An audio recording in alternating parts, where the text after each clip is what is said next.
এখন Hindi cinema copy করে I am happy. ওর সবাই পারে ক্যামেরা এদিকে বসাতে ওদিকে বসাতে, যে ওইভাবে সিনেমা হয় না। মানে কন্টেন্ট ভালো হলে যে ছবিটা চললো তাও নয়, মানে ওই নামের পেছনে ছোটা, কিন্তু সেই নামগুলো এখন রেজাল্ট দিচ্ছে না খুব একটা। আমি সবাইকে বলবো, অনুরোধ করব সৌম্যস থট চ্যানেলটায় সাবস্ক্রাইব করতে।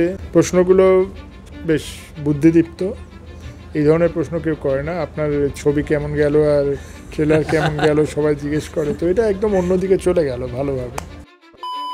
নমস্কার, আমি সৌমত। আজকে আমাদের সাথে যিনি রয়েছেন অরিন্দম দা, পরিচালক, ছবির পরিচালক। আমি শিবপুর দেখেছিলাম। শিবপুর নিয়ে যে একটা হাইপ তৈরি হয়েছিল, আমার অ্যাজ আ দর্শক আমার ছবিটা অতটা ভালো লাগেনি। বেশ কিছু জনের অভিনয় নিয়ে কথা হয়েছিল, সেটা মমতা শঙ্কর বা স্বস্তিকা মুখার্জির অভিনয় নিয়ে যথেষ্ট প্রশংসা হয়েছিল। ঝামেলা চলছিল ওই সময়, সেইটাই কি কোথাও একটা মানে আপনাকে? হ্যাঁ, সেটাই বলতে পারো, কারণ ওই সময় শিবপুর যেভাবে আমি করতে চেয়েছিলাম সেভাবে আমি করতে পারিনি। সেটা কি ওই প্রডিউসারের এখানে একটা, সেখানেই প্রবলেমটা শুরু হয়। সেখানে প্রযোজকের ঝামেলায় বা যে কোনো একটা ঝামেলায় সেটা আমার উপর কিছু চাপিয়ে দেওয়ার চেষ্টা হয় বা কিছু হয়, যে জন্য আমি বেরিয়ে যাই ছবির প্রজেক্ট থেকে। লাস্ট তখন অলরেডি এডিট হয়ে গেছে, ফাইনাল এডিট বাকি, যে জন্য আমি ফাইনাল এডিটটাও নিজে করতে পারিনি।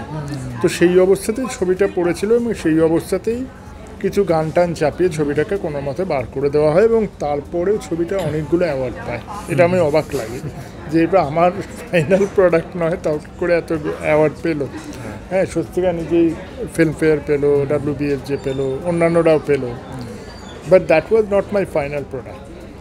ওকে, বিকজ অনেক জায়গায় লুজ ছিল, এডিটটা ঠিক মতো হয়নি, যেটা আমার কিন্তু অ্যাকচুয়ালি গল্পটা খাপ ছাড়া লেগেছিল। অনেক জায়গায় মিসিং লিঙ্ক ছিল, বোঝা যাচ্ছিল না কেন এখান থেকে এখানে এলো। ওই যে জিনিস জায়গা অনেক সময় ডায়লগ থাকে যেগুলো ফেলে দেওয়া হয়েছে। ডায়লগ মানে হচ্ছে যে ওর ওপরে যেটা ন্যারেটিভ, ওটাই মিসিং। ওটা যদি মিসিং হয়ে যায় তাহলে আমি বুঝতে পারবো না কেন ঘটনাটা ঘটলো। সেই জন্য অনেক দর্শকের অনেক কিছু প্রশ্ন থাকে তার উপর। ওকে, তো এটা হয় আমাদের অনেক প্রতিবন্ধকতার মধ্যে কাজ করতে হয় এবং সেটা তার একটা উদাহরণ, এবং সেটাই মেন কারণ আমি নিজে আজকে প্রডিউসার হয়ে ফিরে এলাম, যাতে আমার কোনো চাপ না থাকে। মানে দায়ে পড়ে আপনাকে প্রডিউসার হতে হয়েছে? দায়ে পড়ে প্রডিউসার, একদম সত্যি কথা, মিথ্যে কথা বলবো না। কারণ কি, তুমি যদি একটা ক্রিয়েটিভ কাজ করো, তোমার মাথার উপর সারাক্ষণ একজন বসে থাকে, তুমি ক্রিয়েটিভ কাজটা করতে পারবে না, রাইট? এবং সেটা আমাদের অনেক পরিচালক, মানে আমি নাম বলবো না, যারা নাম করা পরিচালক, তিনি আমার ছবি করতে চেয়েছেন আমার প্রোডাকশানে, বিকজ আমি নিজে ডিরেক্টর। ওই জন্য যে ছবিটা বানাচ্ছে তাকে পুরো বানাতে দেওয়া হোক। একজন প্রডিউসারের কাজ হচ্ছে ফান্ডিং করা এবং রিলিজ করা এবং সেই ফান্ডটা তোলা, মাঝখানে ক্রিয়েটিভিটির জায়গাটা তার নয়। আচ্ছা, বাই দ্য ওয়ে, এখানে একটা ভুল ধারণাও আছে, সেটা হচ্ছে দর্শকদেরও বলে রাখি, প্রডিউসার মানে কিন্তু সে পয়সা ঢালে না। যারা পয়সা ঢালে তারা ফাইন্যান্সিয়াল। ক্রিয়েটিভ প্রডিউসার হচ্ছে ক্রিয়েটিভ হবে, তার কিন্তু পয়সার সঙ্গে কোনো সম্পর্ক নেই। সে ছবিটাকে প্রডিউস করবে। আজকে যেমন বিধু চোপড়া একজন সফল প্রডিউসার, করণ জোহর একজন প্রডিউসার, ও কিন্তু পয়সাটা আনছে না। তো আমাদের দেশে ব্যাপারটা উল্টো, যে পয়সা আনছে সেই প্রডিউসার। হ্যাঁ, মানে আজকে রিক্সাওয়ালা আনলেও প্রডিউসার, সেটা আলুওয়ালা আনলেও প্রডিউসার। তো এটা ভুল concept. Producer in the true sense, যেমন আজকে আমি করছি কি, আমি ফান্ডিং করিয়ে ছবিটাকে প্রডিউস করিয়ে তারপর ছাড়ছি, এইটা হচ্ছে অ্যাকচুয়াল জব। আমি কিন্তু নিজে মানে করছি না। তো এই জিনিসটা প্রডিউসার তাদের হওয়াই মানায়, এবং পুরোনো কালে প্রডিউসার তারাই হতেন যাদের সিনেম্যাটিক সেন্সটা ছিল। মানে সেটা আর ডি বানসাল, যেগুলো যারা সত্যজিতের ছবিগুলো পরিচালনা করেছে, একদম তাদের, যারা আজকে আর ডি বানসাল বলো বা যে কোনো পুরনো প্রডিউসার, তারা বুঝতেন যে এখানে আমার ঢোকা চলবে না, এটা আমার জায়গা নয়। আমি পয়সাটা দেবো, ছবিটা হবে, ছবিটা আমি মার্কেটে ছাড়বো এবং পয়সা তুলে নেবো। বা সেই সময় তো রাজ্য সরকারেরও তো একটা ভূমিকা ছিল। মানে ধরুন মৃণাল সেনের বহু ছবি তো রাজ্য সরকারের অনুমোদনে, রাজ্য সরকার ওরা ফাইন্যান্স করে, সেই জায়গাটা তো বন্ধ হয়েছে। কিন্তু অ্যাকচুয়ালি প্রডিউসার, বিকজ উনি ওনার টিম নিয়ে কাজ করছেন, জিনিসটাকে প্রডিউস করছেন এবং জিনিসটাকে, কিন্তু উনি নিজের নাম কোনোদিন প্রডিউসার হিসেবে দেন না, অবভিয়াসলি। হ্যাঁ, কিন্তু সেই সেন্সে দেখতে গেলে যে সত্যজিৎ রায়, তপন সিংহ, তরুণ মজুমদার, এনারা কিন্তু একজন প্রডিউসার, এটা কিন্তু কেউ জানে না।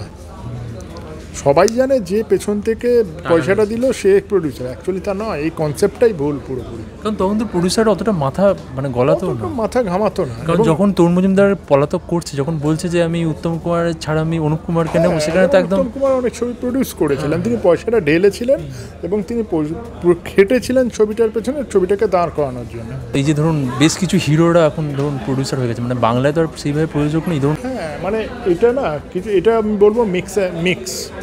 কেউ কেউ জানেন, কেউ কেউ জানেন না। আচ্ছা, দেব যেমন নিজে নেমে পড়ে ছবিটাকে প্রডিউস করে, সেটাকে দাঁড় করায়, সেটাকে বিক্রি করে। দেব কিন্তু একজন হোলসাম, মানে একটা ফুল ফ্লেজেড প্রডিউসার।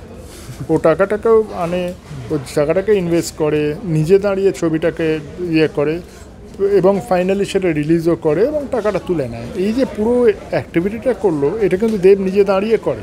কিন্তু খাদানের ক্ষেত্রে আমি বলবো, খাদান বা যে কোনো ধরনের বড় ফিল্ম যেটা দেব নিজে প্রডিউস করছে বা কাউকে দিয়ে করাচ্ছে, সেখানে দেব কিন্তু পুরোপুরি ইনভলভ থাকে এবং ইনভলভমেন্ট সাংঘাতিক একটা ছবিতে। যেটা দেখলাম খাদানে যে প্রমোশনটা যেটা হলো, মানে একদম সেই বাড়ি বাড়ি গিয়ে একদম, ওই জন্যে হলো, ও নিজে প্রডিউসার বলে এইভাবে করলো জিনিসটা। এটা সবার দ্বারা হয় না। মানে আমি যে ছবিটা বানাবো, অনেকে আছে যে ছবিটা বানালাম কোনো রকমে, আয় ভাই ছেড়ে দে সিনেমাটা, ওইভাবে সিনেমা হয় না। কারণ সিনেমাটাকে তুলতে হবে, তার মার্কেটিংয়ের একটা ব্যাপার আছে, অনেক কিছু ব্যাপার আছে। নেটফ্লিক্সে যখন খাকি এলো, তখন দেখা গেল খাকির অনেক দৃশ্যই শিবপুর থেকে তোলা হয়েছে এবং তাদের রিসার্চ টিম অ্যাডমিটও করেছে শিবপুর থেকে তারা ইন্সপায়ার্ড অনেক ঘটনা। কি যারা শিবপুর দেখেছে তারা খাকি দেখলেই বলে দিচ্ছে শিবপুরের ঘটনা। মজার কথা, আমার 2023-এ, এটা 2025-এ। এমনও হতে পারে অফিসিয়ালি তো কিছু ইয়ে করে টাইপ অফ মুভি করছেন, হতেই পারে। হয়তো অনেক ঘটনা কমন চলে আসতে পারে, কিন্তু এখানে একটু বেশি কমন হয়ে গেছে। তো মানে আপনি বলতে চাইছেন যে আপনার ছবি থেকে টুকেছে? বলা উচিত না, কিন্তু আপনি যেভাবে বলছেন সেটা সামারি আপ করলে বলা উচিত না, কারণ এটা তো আমার হাতে কোনো প্রমাণ নেই। হয়তো উনিও তৈরি করেছিলেন, রিসার্চ করেছিলেন, হতেই পারে। তো দুজনে একই ঘটনা দেখিয়েছি, কে ভালো দেখেছি সেটা তো সিনেমা বলা যাবে। আপনি খাকি দেখেছেন? খাকি আপনি দেখেছেন, কেমন লেগেছে খাকিটা? এমনি কেমন লেগেছে? ভালো দেখেছি আমার, কারণ আমি এই আমাদের নীরজ পান্ডের ছবি রেগুলার দেখে থাকি, ভালো ছবি করেন, সেই নিয়ে আমার কোনো ইয়ে নেই, ভালো করেছে। জিতের অভিনয় অসাধারণ আমি বলবো এই ছবিতে, যেটা আমরা জিতকে নতুন করে পেলাম, এটা নো ডাউট। কিন্তু তার সমস্যাটা হচ্ছে যে কিছু জায়গা তো বোঝাই যাচ্ছে কোথা থেকে কি করা। কিন্তু আমার একটা আনন্দ হয়েছে যে অ্যাটলিস্ট একটা, আমরা উল্টোটা বলি, বাংলা সিনেমা কপি করে, এখন হিন্দি সিনেমা কপি করে, আই এম হ্যাপি। তাহলে বলতে হবে টাইটেলে দিয়ে থাকবো যে খাকি তাহলে শিবপুর থেকে কপি, সেটা বলতেই পারো, তুমি দেখে দুটো দেখো। আমি দেখেছি, কিন্তু ওরা কিন্তু অফিসিয়ালি কিন্তু কোনো রকম ক্রেডিট দেয়নি। ওরা করেছে ঠিক আছে, নিশ্চয়ই বেস্ট অন ফ্যাক্ট, আমিও যেমন বেস্ট অন ফ্যাক্ট, ওরাও করেছে, দুটো মিলে গেছে এই গল্প। ঠিক আছে, আপনাকে এই ধরনের ছবি করতে ভালো লাগে? মানে ধরুন এরকম ভালোবাসি, কড়া বাস্তব, নতুন কড়া বাস্তব, এটা কেউ যেটা বলে না সেটা আমি বলবো। প্রযোজক প্লাস পরিচালনা, এই দুটো ডিপার্টমেন্ট সামলানো কতটা কঠিন দেখতে পাচ্ছেন? আমি তো দেখতে পাচ্ছি আপনি খুবই, প্রযোজক দুটো আলাদা জব না, মানে তুমি জব হিসেবে যদি তুমি বলো, প্রযোজকের জবটা মোর প্র্যাকটিক্যাল। আচ্ছা, আর ডিরেক্টোরিয়াল জব মানে হচ্ছে পুরো অনেকটা ক্রিয়েটিভিটির মধ্যে থাকতে হয়। এবার একটা ক্রিয়েটিভ মানুষকে খুব বেশি প্র্যাকটিক্যাল করা যায় না, ওকে? মানে যে যখন প্র্যাকটিক্যাল ওয়ার্ল্ডে চলে যায় তখন তার ক্রিয়েটিভিটিটা নষ্ট হয়ে যায়। এটা হয়েছে, এই ডাইমেনশনটা, এটা একটা ব্যালেন্স করার মতো একটা ব্যাপার। মানে আজকে Karan Johar as a director, Karan Johar as a producer, ও কিন্তু দুটোই একসঙ্গে কখনো নয়, ওকে? যে জন্যে দেখতেই পাবে তুমি যে অনেকগুলো মাল্টিপল প্রডিউসার্স থাকে। কেন থাকে? যে ক্রিয়েটিভ আছে সে ক্রিয়েটিভ পার্টটা দেখে। তো আমাদের বাংলায় প্রবলেমটা হচ্ছে পয়সা এত কম সব ব্যাপারে, যে চাকরি বাকরি বলো, ইয়েতেই বলো, তোমাদের কাগজপত্রেই বলো, সব জায়গায় এই অবস্থা। এবার আমাকে যখন একটা লোক নেওয়া, হায়ার করা, মানে হচ্ছে তাকে একটা টাকা দেওয়া, সেই টাকাটা কি আমার পোষাবে, সেইটা নিয়ে হাজার চিন্তা ভাবনা। ঠিক আছে, তো এই যে জিনিসটা চলছে, তো এই জিনিসটা আমাদেরকে সব সময়, চলো ঠিক আছে আমি সামলে দিই, ব্যাপারটা এরকম। কিন্তু সেই করতে গিয়ে আমরা মরি আর কি। তো সেটা কেউ জানে না, ঠিক আছে, দ্যাট ইজ ফাইন। কিন্তু প্রডিউসার ডিরেক্টর হতে গেলে একটা জিনিস হচ্ছে যে প্রচণ্ড লোড নিয়ে নামতে হয়, প্রচণ্ড লোড। মানে শুটিং চলছে, তুমি শর্ট দেখবে না, ওদিকে কী আসেনি বা কী পয়সা নেই বা কী ফুরিয়ে গেল, কার কী হলো, সেই সব দেখবে, কারণ প্রডিউসারকে সব কিছুই দেখতে হয়। এটাই হচ্ছে। সেটা কি আপনার কোথাও যে গল্প বলা, ওই যে ন্যারেটিভে যেটা আগের বার সমস্যা হয়েছিল, সেটা কি কোথাও একটা মনে হয় যে প্রভাব পড়ে কি? আমি যখন গল্পটা লিখছি বা চিন্তাভাবনা করছি, তখন আমি একটা মাইন্ডসেট নিয়ে টানা 3 মাস 2 মাস লিখে নিলাম। তারপর আমি যখন প্রোডাকশনে নামলাম, তখন আমি অ্যাজ আ প্রডিউসার হয়ে গেছি। তখন মাইন্ডসেট চেঞ্জ হয়ে গেল। আচ্ছা, এবার এই যে মাইন্ড চেঞ্জ করতে করতে কিন্তু মাথাটা খারাপ হয়ে যায়। ওকে, তারপরে তুমি একটা জিনিস করছো, কালকে একটা জিনিস করছো, আবার পরশু একটা জিনিস করছো, এটা খুব চাপের ব্যাপার। ছবি ভালো হওয়া বা খারাপ হওয়ার পেছনে কিন্তু এগুলো দায়ী নয়।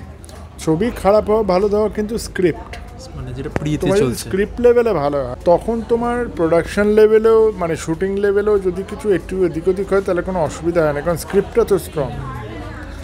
একটা ছবি দাঁড়িয়ে থাকে স্ক্রিপ্টের ওপর, পরিচালনার ওপর নয়। কিন্তু এবার এইটা যারা ভুল করে যে পরিচালনা করেছে, এই করেছে, ক্যামেরা এদিকে বসে ওদিকে, ওর সবাই পারে ক্যামেরা এদিকে বসাতে ওদিকে বসাতে। আমাদের ইউটিউব দেখেই করে। স্ক্রিপ্ট যদি ভালো না হয় তোমার পুরোটাই ডুবে যাবে। তো এই ধরনের ছবি বা শিবপুরে কিন্তু মেন স্ক্রিপ্ট, ডায়ালগ। ওকে, ওই ডায়ালগ ওই স্ক্রিপ্ট না থাকলে কিন্তু হাজার ক্যামেরা বসেও তুমি কিচ্ছু করতে পারবে না। তা আপনি স্ক্রিপ্টের মানে কীভাবে তৈরি করেন? মানে ধরুন এই ছবিটাও তো মানে ধরুন আপনার দুটো ছবি হয়ে গেল, মানে কাছাকাছি একই জনারের উপর হয়ে যাচ্ছে না? মানে নিজেকে কি একটু এবার ভাঙার আপনি মানে পর একই আমার এটা একটা সমস্যা মানে হচ্ছে আপনি বললেন যাদবপুর বানাবেন। একটা ডিরেক্টর এক একটা সাবজেক্টের উপর ছবি করে। হ্যাঁ, মানে কেউ রিলেশনশিপ নিয়ে করে, কেউ থ্রিলার করে, কেউ ভূত নিয়ে করে। হ্যাঁ, আমি ভূত নিয়েও করেছি। এই জনারটার মধ্যে ওরা স্টিক করে যেটা যার ভালো হয়, যে জন্য আমাদের ক্ষেত্রে কি থ্রিলারটা আমার পক্ষে ভালো বলে আমি ওটা করি। আমি কখনো কমেডি করতে পারবো না, বা করতে পারবো না না হয়তো করব, সেটা বলছি না, কিন্তু একটা ইনক্লিনেশন থাকে একটা মানুষের যে আমি এই ধরনের ছবি করব, ভালোবাসি সেই ধরনের ছবি করতে ভালোবাসি। আজকে তুমি যেমন থ্রিলার দেখতে ভালোবাসো, সেরকমই আমরাও ওরকম ছবি করতে ভালোবাসি ওই ধরনের। তো সেই জন্য বারবার তুমি যদি আমরা স্ক্রিপ্ট লিখতে বসে আমরা যখন মাঝে মাঝে মনে করি যে ভাই এই পরের ছবিটা এইরকম বানাবো, কিন্তু আলটিমেটলি ওরা চলে যায় থ্রিলারের দিকে, হ্যাঁ, তখন কিছু করার থাকে না। মানে ওটাই আমাদের একটা প্রবলেম বলবো না, ওটাই আমাদের একটা ঝোঁক। এই ঝোঁকে আমরা সিনেমাটা বানিয়ে ফেলি। ওকে, হ্যাঁ, তো ম্যাক্সিমাম ধরুন সব গল্পই এখন দেখছি থ্রিলারের দিকেই ঝুঁকে যাচ্ছে। মানে এটা একটা অন্য ব্যাপার আছে, বলছি থ্রিলার বানানোটা একটা আর্ট, ঠিক আছে, সবাই পারে না। কিন্তু কি হয়, ব্যবসায়িক কারণে যখন কিছু লোক প্রডিউসার, যারা নিজেদেরকে প্রডিউসার বলে, তোমাকে যেটা বললাম আগে, এরা মনে করে যে হ্যাঁ থ্রিলার ছবি চলছে তো থ্রিলার বানাও, কিন্তু ওই যে ব্যবসায়িক কারণে তুমি যদি ছবি বানাও সেই ছবি কখনো ভালো হয় না। আচ্ছা, সেটা তোমার মন থেকে হতে হবে। আচ্ছা, মন থেকে সেই ছবিটা আসতে হবে। এই যে আমার থ্রিলারে যে পরপর এই থ্রিলারগুলো হচ্ছে, একটাও কিন্তু লাস্ট এন্ডিংটা লোকে ধরতে পারে না প্রথমে। ওটাই কায়দা, ওটাই হচ্ছে আসল স্ট্রেংথ অফ দ্য স্ক্রিপ্ট। এবার যদি 10টা লোক থ্রিলার করতে চলে আসে, সেটা কি 10টা ভালো হবে না। কারণ তারা কেন আছে জানে, এই লোকটা থ্রিলার ভালো হচ্ছে, চলো আমি হচ্ছে। ওইভাবে সিনেমা হয় না, সিনেমা হয় নিজের থেকে, ভেতর থেকে। আমার এটা আছে, আমি এই ধরনের ছবি বানাবো, সেটা তোমার ভালো নাও লাগতে পারে, কিন্তু আমি ওই ধরনেরই বানাবো। আজকে বহু চলচ্চিত্র পরিচালক খুব সুন্দর সুন্দর ছবি করে গেছেন, কিন্তু সেটা হয়তো জনপ্রিয় হয়নি, কারণ সেটা 10টা লোকের ভালো লাগেনি। কিন্তু সেই ডিরেক্টরের কাছে ছবিটা একটা সম্পদ। ওকে, সেই জন্যে ইট ইজ ভেরি ইম্পর্ট্যান্ট যেই প্রবণতাটা আসছে যে আজকে থ্রিলার বাজারে চলছে, যে বাজারে চলছে কথাটা, তো আমি একটা থ্রিলার বানাই, এটা কিন্তু কখনোই একটা ভালো ইন্ডাস্ট্রি হতে পারে না। ম্যাক্সিমাম ছবি তো থ্রিলার, মানে আমাদের ম্যাক্সিমাম যা কথা ম্যাক্সিমাম এটাই হচ্ছে। লোকে বলছে থ্রিলার, প্রডিউসাররা বলছে যে ভাই চলো এই থ্রিলারটা ভালো হচ্ছে, চলো একটা থ্রিলার বানিয়ে ফেলি, ওইভাবে হয় না। যখন আপনি থ্রিলার বানাচ্ছেন তখন তো দর্শক সংখ্যাটাও কমে যাচ্ছে। ধরুন আজকে ধরুন একটা দর্শক সংখ্যা কমছে ভালো জিনিস না তৈরি হওয়ার জন্য। আজকে ভালো সিনেমা হলে 10টা লোক যাবে, সবাই যাবে। এবার 10টা লোককে যে সিনেমা করে, এখন যেটা হয়ে গেছে মার্কেটিং সিস্টেম, সে মার্কেটিংটা না করলে আবার লোকে সিনেমা দিতে যায় না। প্রপার মার্কেটিংটাই কি, টাকার অভাব, লোকের কাছে টাকা নেই যে মার্কেটিং করবে, সেই পয়সাটা ঢালবে। সেই কারণে প্রডিউসারদের বোঝা উচিত যে একটা ছবি তৈরি করলেও না হলে একটা ছবির পেছনে 30% কস্ট কিন্তু মার্কেটিংয়ে দেওয়া উচিত। লোকের ছবিটা বানিয়ে ছেড়ে দেয়, আর কিছু করে না। আচ্ছা, এছাড়া স্টাররাও কি মার্কেটিংয়ের জন্য আদৌ সেই, আমার তো মনে হয় যে ম্যাক্সিমাম স্টাররা এখনও যে মার্কেটিংয়ের সাথে খুব একটা মেলাতে পারে না। আমি এই ব্যাপারে কোনো কমেন্ট করবো না, শুধু একটাই কথা বলবো, শাহরুখ খান আজও সিনেমা রিলিজ করলে সিটি সেন্টার 1-এ চলে আসে, এখানে চলে আসে, দৌড়দৌড়ি করে। সেটা তো আমাদের বাংলার তো সেই হ্যাঁ, এই জন্য আমি আর কোনো কমেন্ট করবো না আর কি। মানে ব্যাপারটা হচ্ছে ডেডিকেশন, তুমি কি চাও। মানে এটা জাস্ট কাজ করে বেরিয়ে যাবে, মানে কোনো প্রমোশনে। একদম তাই। আমাদের উত্তম কুমার ছিল তখন, তো উনিও অনেক আজে বাজে বই ছবি করে গেছেন এবং সেগুলো হিটও হয়ে গেছে, বেশিরভাগই ভালো ছবি, কিন্তু অনেক এর মধ্যে উল্টোপাল্টা ছবি ঢুকেছে বিকজ অফ স্টারডম, যে উত্তম কুমারকে দেখতে যাব। অমিতাভ বচ্চন এরকম অনেক ভালো ছবি করেছেন, অনেক খারাপ ছবি করেছেন, কিন্তু স্টারডম ছিল। যখন স্টারডম নেই তখন আমি বলবো তরুণ মজুমদারের রাস্তাটা বেস্ট। ছবিটা ভালো বানাও, সুন্দর বানাও, ছোট বানাও, অন্যান্য চরিত্র নিয়ে বানাও, কিন্তু স্ট্রং স্ক্রিপ্ট নিয়ে বানাও, তাহলেও সেই ছবি ভালোভাবে চলবে। 24-25 সালে তো এরকম আপনি যে এক্সাম্পলের কথা বলছেন, সেরকম তো অসংখ্য ছবি হয়তো এরকম দেখা যাবে যে ছবিগুলো হয়তো ভালো, সেরকম ভালো অভিনয় রয়েছে, কিন্তু সেই ছবি তো চলেনি। মানে সেই তো ঘুরে ফিরে লাস্ট ইয়ার মনে হয় বহুরূপী, আর ওইদিকে হচ্ছে আমাদের খাদান চলেছে, যেগুলোর সেই একই ব্যাপার, ওই বিগ হাউস এবং বিগ স্টার। ছবি হিট বা ফ্লপের সঙ্গে কিন্তু ছবির কন্টেন্টের কোনো সম্পর্ক নেই। এক একটা কারণে ছবি হিট করে না, অনেক সময় বড় স্টারের জন্য করতে পারে বা কিছু ইয়ের জন্য করতে পারে, ফ্যাক্টরের জন্য, কিন্তু তার মানে এই নয় যে কন্টেন্টটা সবসময় খুব ভালো। ওকে, এটাও একটা অদ্ভুত ব্যাপার, মানে কন্টেন্ট ভালো হলে যে ছবিটা চললো তাও নয়, আবার ছবিটা চললো মানে কন্টেন্ট যে ভালো তাও নয় না। এবং বেশিরভাগ ক্ষেত্রে কন্টেন্ট ভালো হলে ছবি চলা উচিত, যদি মার্কেটিংটা প্রপারলি করা যায়। অনেক ভালো ভালো ছবি দাঁড়াতে পারেনি মার্কেটিং করেনি বলে। নাকি প্রমোশনও একটা খুব বিগ স্টার দরকার পড়ে, তাকে দেখার জন্য একটা ভিড় হচ্ছে এবং সেখান দিয়ে একটা কোথাও ওই ছবিটার দিকে চলে গেল হল পরে। এবার ব্যাপারটা হচ্ছে যে প্রমোশনটা কীভাবে করা হচ্ছে, কোথায় করা হচ্ছে, কার সঙ্গে করা হচ্ছে, এবার ভালো পিআর সিস্টেম নিয়ে করা হচ্ছে কিনা, অনেক দিকে করা হচ্ছে কিনা। মানুষ সবসময় অনেক সময় ডিজিটাল প্রমোশনই করে, অন্যগুলো করে না, সেটা উচিত না। ডিজিটাল করো, ফিজিক্যাল করো, পুরো ওয়ার্ল্ডটাই একটা প্রমোশনের জায়গা, সব লোককে জানানো। কিছু মানুষ যারা বাড়ি থেকে বেরোন না তারা ডিজিটাল দেখবেন, কিছু লোক কাগজ পড়েন তারা কাগজ পড়ে দেখবেন, কিছু অনলাইন পড়েন তারা অনলাইন। তো তোমাকে সবকটা এরিয়া টাচ করে যেতে হবে একটা প্রমোশন করতে গেলে বা একটা মার্কেটিং করতে গেলে, রাইট? শুধু তুমি আজকে একটা ট্রেলার লঞ্চ করলে এখানে দাঁড়িয়ে হয়ে গেল, দুটো লোক ছবি তুলে নিয়ে চলে গেল, সেটা সব কিছু না। তার সঙ্গে আমাকে ডিজিটালিও লড়তে হবে, তার সঙ্গে আমার ফিজিক্যালি পোস্টারও ফেলতে হবে, তার সঙ্গে আমার হোর্ডিংও লাগাতে হবে। আমরা প্রডিউসার হিসেবে এটুকু বলতে পারি, যে কোনো ছবি যাই বাজেট হোক না কেন, তার 30% বাজেট কিন্তু মার্কেটিংয়ে রাখো। যে 50 লাখ টাকার করছে তার 15 লাখ টাকা রাখা উচিত। এই ইকুয়েশনটা কেউ ফলো করে না, কোনো মতে ছবিটা করে দিয়ে বেরিয়ে যায়, তারপর না মার্কেটিং করতে পারে না কিছু করতে পারে, তো ছবি যখন উল্টে পড়ে যায় তখন বলে দর্শকের দোষ। এসব বলে লাভ নেই, দর্শক কিন্তু ভালো ছবি দেখবে। এখন ফিল্ম ইন্ডাস্ট্রি টাকা কমে আসছে, ফান্ডিং কমে আসছে, যে জন্য অ্যাক্টাররাও কিন্তু আর সিকিউর নন কেউ। আজকে একটা ছবি করছেন, তারা যত পারছেন ছবি ধরে নিচ্ছেন, যার ফলে কী হচ্ছে, ব্যাক টু ছবি চলছে, ঠিক আছে? এই ছবিগুলো চলার জন্যে তারা কিন্তু পরের ছবিটা, যেমন আমার ছবিতেও হয়েছে, বলতে লজ্জা নেই, সেটা হচ্ছে যে স্বস্তিকা যেমন এখন তো ছবি শুটিং করছেন, তিনি আমার সময় দিতে পারছেন, এটা হচ্ছে প্রমোশনে এটা এফেক্টেড হচ্ছে, কারণ তিনি অন্য ছবিতে বিজি, সেটা তাকেও দোষ দেওয়া যায় না, কারণ তাকেও বিক্রমদারও তো পরপর ছবি রয়েছে, রাস রয়েছে, মৃগ, হ্যাঁ বিক্রমের পরপর ছবি করে যাচ্ছে। তো এইগুলো একটা সময়ের পরে না তখন একটা ফ্রাস্ট্রেশনও লাগে যে এরকম এত কষ্ট করে ছবি তখন একটা হয় আর কি। কিন্তু আমরা কি করি, আমরা ডিপেন্ড করি না, আমরা নিজেদের মতো করে মার্কেটিং করতে থাকি। কিন্তু মার্কেটিং করতে গেলে তো একটা মানে দরকার, একটা মুখ দরকার, তো আপনি তো আর সেরকম পপুলার। এক্স্যাক্টলি, এটা হচ্ছে যে স্টারের ফেসটা না হলে তো লোকে অ্যাট্রাক্টেড হয় না বা মিডিয়া অ্যাট্রাক্টেড হয় না, হতেই পারে, এটা একটা ঘটনা।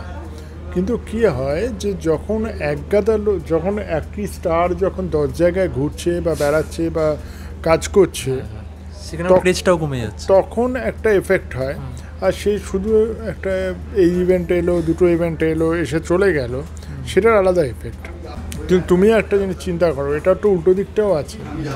একটা স্টার প্রচুর প্রমোশন করেছেন, সে ছবি চলেনি, এরকম আছে, খুব রিসেন্ট অভিজ্ঞতাও আছে।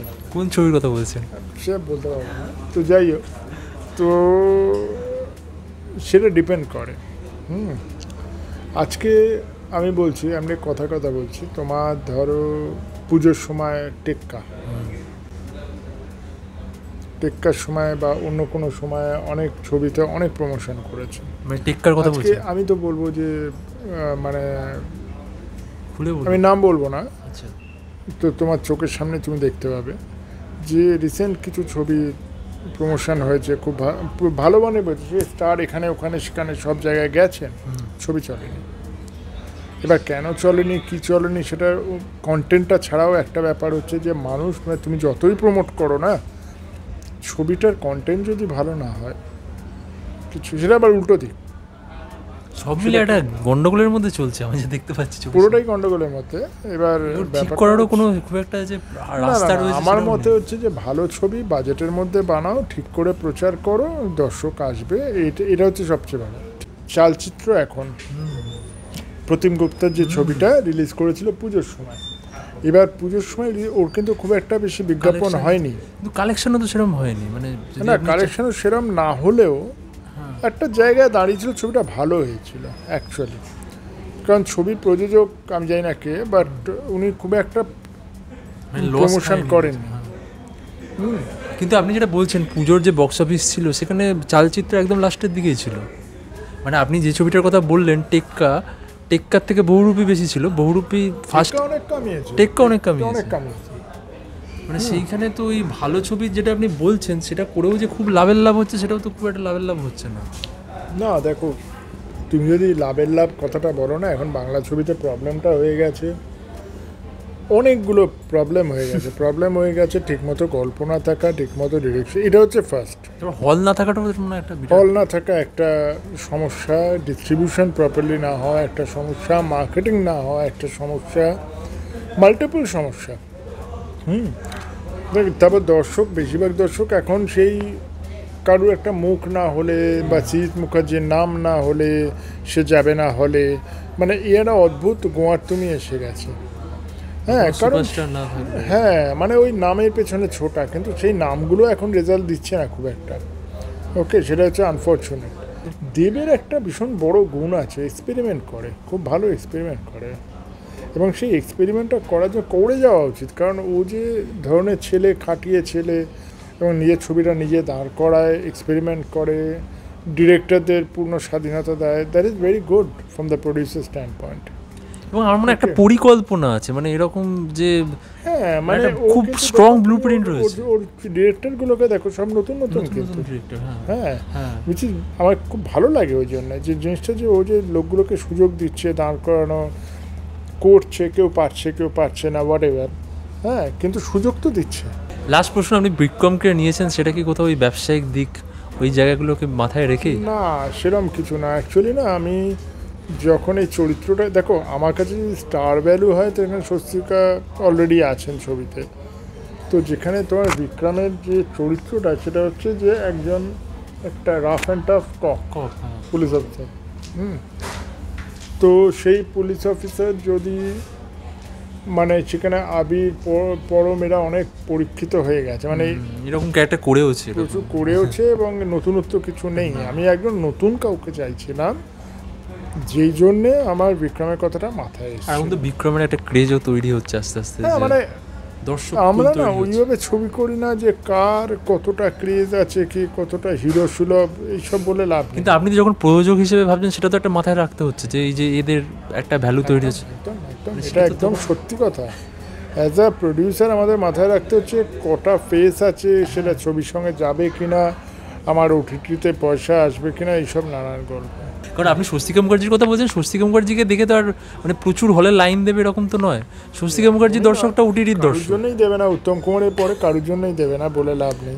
না, একটা সময় তো তাও বুম্বাদা, ওই চিরঞ্জিত, ওদের তো একটা- বুম্বাদার খুব ভালো একটা পুল ছিল বা আছে, ইভেন চিরঞ্জিত, দীপক দা, বেদের ওনারও মেজোস খুব না। ভালো পুল আছে, এখনো আছে। আমি সেদিন বইমেলায় গিয়ে দেখলাম, চিরঞ্জিতের। মানে আমি যেটা বই উদ্বোধন করতে গেছি সেই সেম ইয়েতে গেস্ট ছিলেন চিরঞ্জিত। আচ্ছা, তো আরেকজন ঢুকলেন, নাম বলবো না, তো তিনি হিরো না হলেও চরিত্র অভিনেতা। তাকে দেখে যতটা ক্রাউড না হলো, হঠাৎ শুনলাম বাইরে খুব হই হই ব্যাপার, কে না চিরঞ্জিত এসছে। তো বইমেলার ওই ক্রাউড যে চিরঞ্জিতকে দেখে এরকম পাগল হয়ে গেল, তখন আমি তো অবাক হলাম, বাহ, এখনও এদের এইরকম ক্রেজ আছে।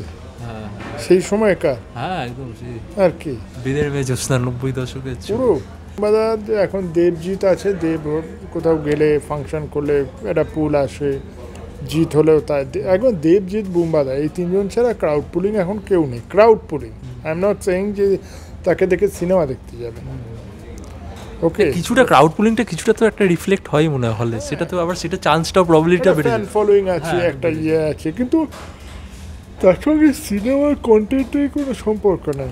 যাই হোক, আজকে আমরা অনেকগুলো বিষয় নিয়ে আলোচনা করলাম এবং অনেক গল্প করলাম, তো কেমন লাগলো? খুব ভালো লাগলো আজকে আলোচনা, খুব অনেকক্ষণ গল্প হলো সৌম্যর সঙ্গে।